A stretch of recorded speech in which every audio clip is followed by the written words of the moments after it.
ప్రధాని మోడీ బీసీ కాదని సీఎం అయిన తర్వాత బీసీల్లోకి మారారని తెలిపారు మంత్రి పొన్నం ప్రభాకర్. ప్రధాని మోడీ ప్రస్తావన తీసుకొచ్చి తెలంగాణలోని బలహీన వర్గాల ప్రజలకు అన్యాయం చేయొద్దని బీజేపీ నాయకులను కోరుతున్నామని అన్నారు. 42% బీసీలకు రిజర్వేషన్లు కల్పించేందుకు త్వరలో కేబినెట్లో తీర్మానం చేస్తున్నామని తెలిపారు పొన్నం. శాసనసభలో 42% బీసీలకు రిజర్వేషన్లు కల్పించే చట్టం చేయబోతున్నాం. దానికి బీజేపీ నాయకులు అనుకూలమా వ్యతిరేకమా అని ప్రశ్నించారు.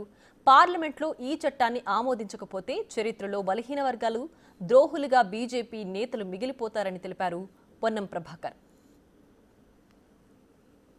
ఇలా జరుగుతున్న పరిణామంలో రిజర్వేషన్ల ప్రక్రియకు సంబంధించిన ఈ యొక్క సర్వే పరంగా కులాల సర్వేకు సంబంధించి అవమానపరిచే విధంగా మాట్లాడే సందర్భంలో గౌరవ ముఖ్యమంత్రి గారు నిన్న కూడా కాంగ్రెస్ పార్టీ శ్రేణుల ఉద్దేశంలో మాట్లాడింది.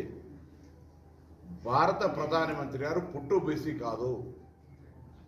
సరే, 1994లో చమల్దాస్ గారు ముఖ్యమంత్రి కాంగ్రెస్ ఉన్నప్పుడు మారిందా, ఆయన ముఖ్యమంత్రి అయిన తర్వాత మార్చుకున్న అంశం పక్కన పెడితే ఎప్పుడో ఒకప్పుడు ఆయన బీసీ కన్వర్ట్గా మారినారు. కిషన్ రెడ్డి గారు అంటూ మిగతా కులాల గురించి మాట్లాడుతూ ఉన్నారు.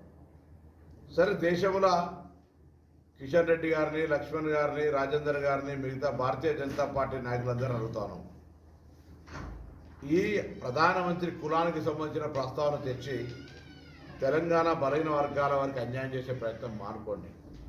ఇలా 94లో అయినా, 2004లో ముఖ్యమంత్రి 2001 తర్వాత అయిన తర్వాత అయిందా, 5-6 ఏళ్ళ తేడా కావచ్చు. ఇలా ఒకటే మాట అడుగుతాను, తెలంగాణ రాష్ట్ర ప్రభుత్వం తీసుకున్న నిర్ణయం ప్రకారంగా జరిగిన సర్వేకు మిగిలిపోయిన వాళ్ళందరికీ కూడా 16వ తారీఖు నుంచి 29వ తారీఖు దాకా ఆప్షన్ ఇచ్చినాం. మీకు వీలైతే చేతనైతే హైదరాబాద్ నుంచి ప్రాతినిధ్యం వహిస్తున్నారు కాబట్టి ఎక్కడైనా ఎవరైనా మిస్ అయినటువంటి వాళ్ళందరినీ చైతన్యపరిచి తెలంగాణ జనాభా లెక్కలలో ఉండాలని చెప్పండి. జనాభా లెక్కలకు పేర్లు ఇయ్యక, సమాచారం ఇయ్యక ప్రభుత్వం అడుగుతున్నటువంటి దానికి